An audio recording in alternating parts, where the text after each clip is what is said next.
네, 안녕하세요. 성천입니다. 날씨가 많이 쌀쌀해졌습니다. 여러분들 감기 건강 관리 잘 하셔야 되겠습니다. 오늘은 저번 시간에 이어서 계속해서 이어가겠습니다. 세척질로 원재해 초정보리 방편문 그렇게 했죠. 이렇게 좋은 다라니, 이렇게 좋은 기도, 이렇게 좋은 간세음보살님의 대자대비한 가르침과 말씀을 아금칭송서기에 제가 이제 받고 지닌다 이런 말입니다.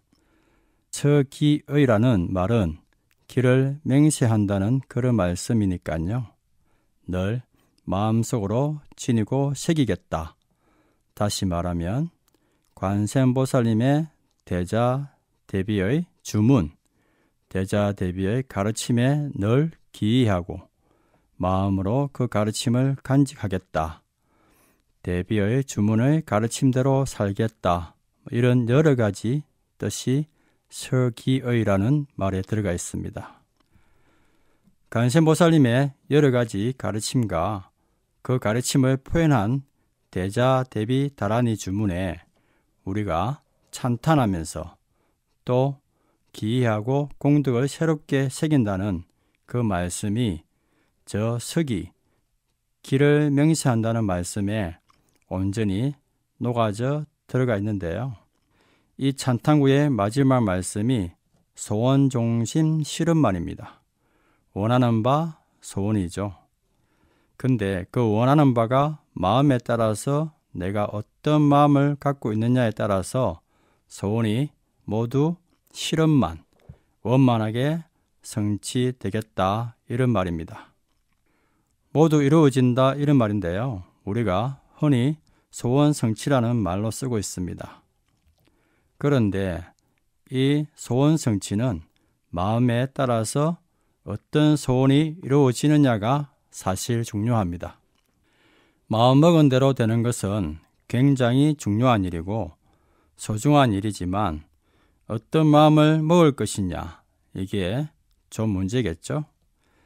욕심의 마음을 먹을 것이냐, 아니면 원력의 마음을 가질 것이냐. 사실 소원이라는 건 마음만 제대로 갖고 있으면 원하는 대로 이루어지는 건 큰 문제가 없겠습니다. 그런데 이제 우리가 지나친 욕심이 여기에 들어가기 시작하면 마음먹은 대로 잘 안 될 때가 있는 것이죠. 수지독성의 문제, 또 어떻게 우리가 부처님의 말씀을 잘 지느냐는 문제, 이것은 마음 공부에 사실은 달려있다고 봐도 과언이 아닌 것이죠. 그렇게 본다면 바른 마음만 가지고 있으면 원하는 바를 다 이룰 수 있으니까요. 천수경은 소원 성취의 경전이다, 믿음의 경전이다, 이렇게 설명할 수 있겠습니다. 관세음보살님의 공덕을 찬탄하면서 우리가 지금까지 같이 공부했고요. 그 다음은 마음으로 공부를 해야 되는지에 대한 내용이 들어 있습니다. 구체적으로 10가지 원, 그 다음에 6가지 우리의 해양의 가르침으로 등장하는데요. 다음 부분을 보겠습니다. 10원 6항이라 했어요. 총 10가지의 발언이 나옵니다. 관세음보살님의 발언이고 그것을 나에게 투영해서 내가 관세음보살처럼 하겠다라고 하는 원력이 10가지로 등장합니다.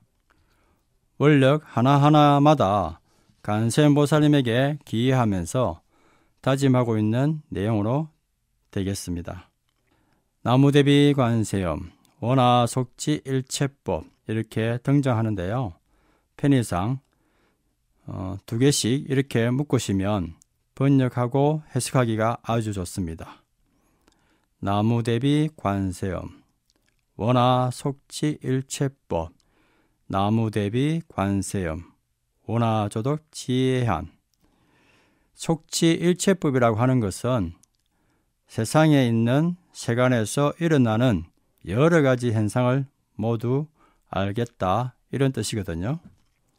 사실은 우리가 중생들과 함께 나와 모든 이웃들이 함께 잘 부처님의 말씀대로 신앙하고 신행하고 그런 믿음대로 소원 성취를 하며 살아가기 위해서는 세상 사람들이 가지고 있는 세상에서 일어나는 여러 가지 일들을 아는 것이 우선 선결 과제가 돼야 됩니다. 그리고 나서 부처님 또 보살님의 지혜의 눈으로 그 지혜로서 세상의 일을 살펴볼 줄 알아야 되겠죠. 일체법과 지혜하는 중생들과 함께 하려는 중생제도를 위한 뭐라고 해야 되나 그거 선결, 가제 이런 공부가 되겠습니다. 세 번째, 네 번째는 역시 나무대비 관세음, 원화 속도 일체중, 나무대비 관세음, 원화조독 선방편 이렇게 되어 있는데요. 일체 중생을 구제하겠다. 그렇죠. 세간에서 일어난 모든 법을 알고 불보살님의 지혜의 눈으로 이제 중생을 제도하는 이런 내용이 바로 나와야 되겠죠. 그렇게 본다면 이 10가지 원력은 점차적으로 수위를 높여가면서 깨달음이라고 하는 궁극적으로 가는 그런 과정에 있는 그런 서원이기도 합니다. 그렇게 이해하셔도 좋을 것 같습니다. 속도 일체 중 일체 중생들을 모두 구제하겠다. 모든 중생 구제가 너무 어렵게 느껴지나요? 광범위하죠. 굉장히 넓고 어떤 분들을 일체 중생이라고 할 수 있을까요? 가장 가까운 인연부터 시작해야 되겠습니다. 나와 아주 많은 관계를 가지고 있고 나와 항상 대면하고 나와 아주 밀접한 관계를 갖고 있는 분들로부터 시작해서 그분들을 제도하고 그분들과 함께 한다면 결국은 그 여파가 그 파장이 모든 중생에게로 미칠 수 있는 것이죠. 원화 속도 일체중은 가까운 인연부터 구제해서 가까운 인연들과 함께해서 결국은 나와 관계를 맺고 있는 인연 있는 모든 중생을 구제하려고 하는 그런 마음을 내시는 것으로 이해하면 좋겠습니다. 중생 구제를 위해서 우리에게 필요한 것은 부처님의 진리의 말씀도 있지만 여기서 등장하네요. 선방편, 좋은 방법을 모두 동원해서 중생 구제에 나서는 것이죠. 선방편이라는 말은 올바른 방법 이렇게 설명할 수 있겠는데요. 앞에 방편에서도 얘기했지만 우리가 꼭 원칙만을 가져야 되는 또 원칙만을 구사해야 되는 건 아니거든요. 사람마다 또 상황마다 어떤 조건이냐에 따라서는 그 조건, 상황, 사람의 가장 적절한 방법을 쓸 줄도 알아야 한다는 것이죠. 그것을 우리가 소위 선방편, 좋은 방법이라고 하는 겁니다. 무수하게 많습니다. 그래서 팔만대장경이라는 말씀도 들었는데요. 일체 중생을 좋은 방법을 써서 구제하겠다 이런 뜻이 되겠습니다.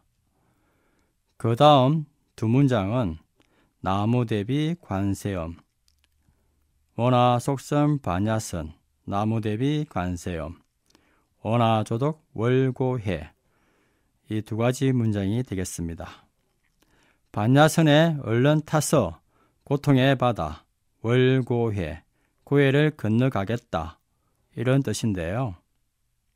아미타 부처님이 갖고 계시는 큰 원력을 우리가 흔히 48가지로 표현하고 있습니다. 아미타불의 48대원 이렇게 표현하는데요. 여기서 맞춰서 중생들이 신념 10가지 좋은 마음만 갖추고 있으면 이 48대원으로 우리가 구제를 받을 수 있는데요.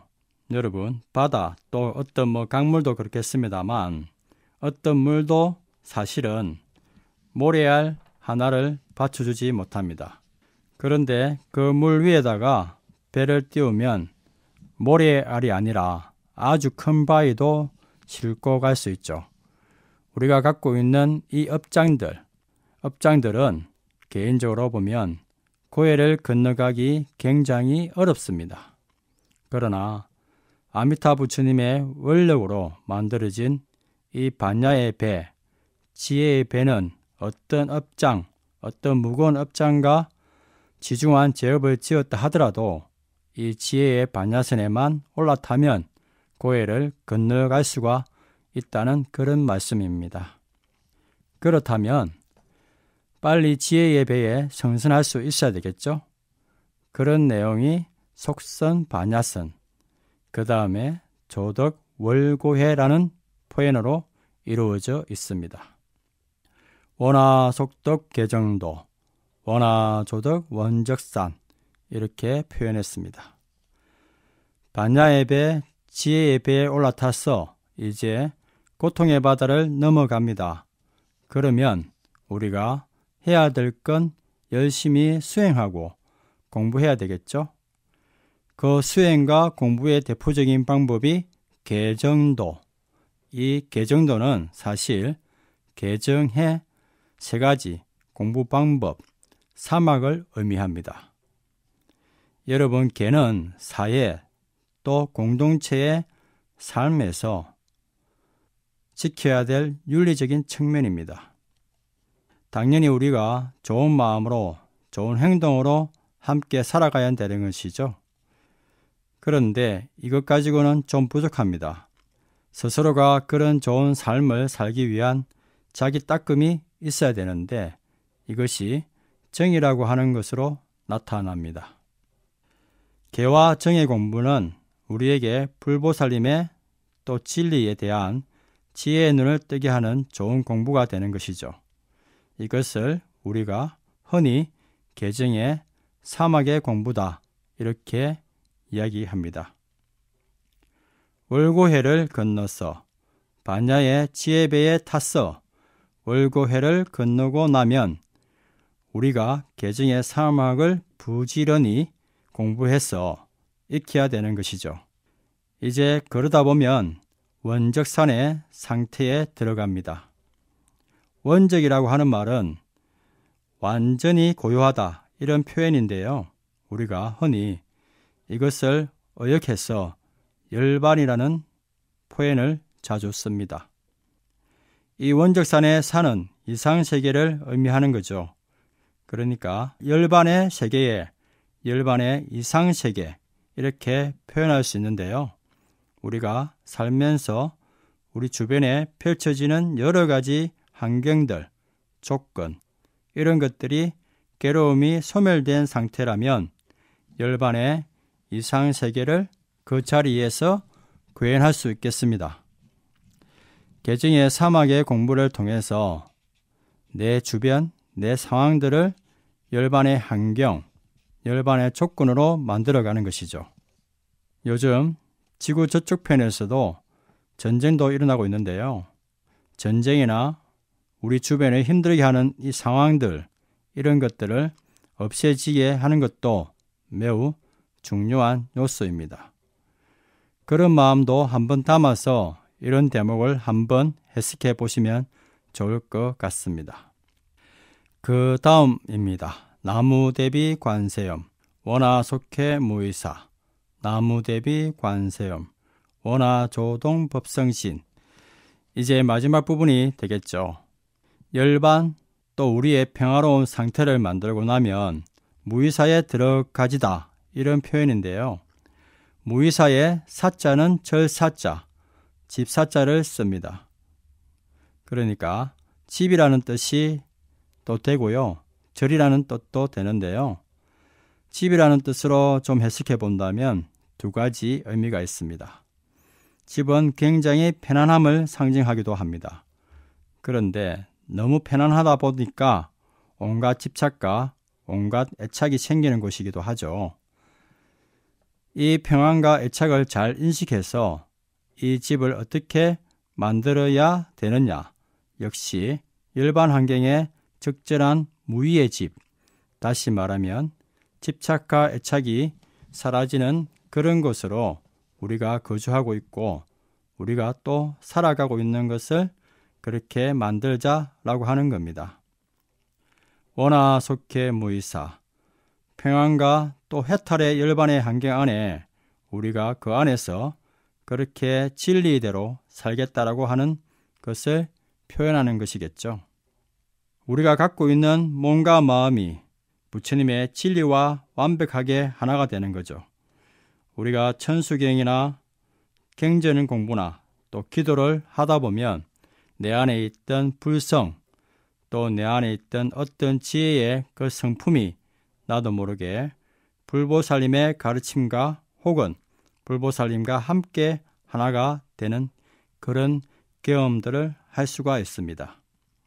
진리의 가르침에 따라서 새롭게 살아가려고 하면 그것도 역시 법성신과 조동하는 하나가 되는 그런 경험이라고 할 수 있습니다.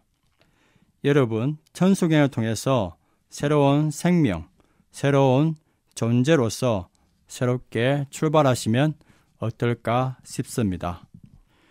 그것이 이 시본에 아주 잘 담겨져 있습니다.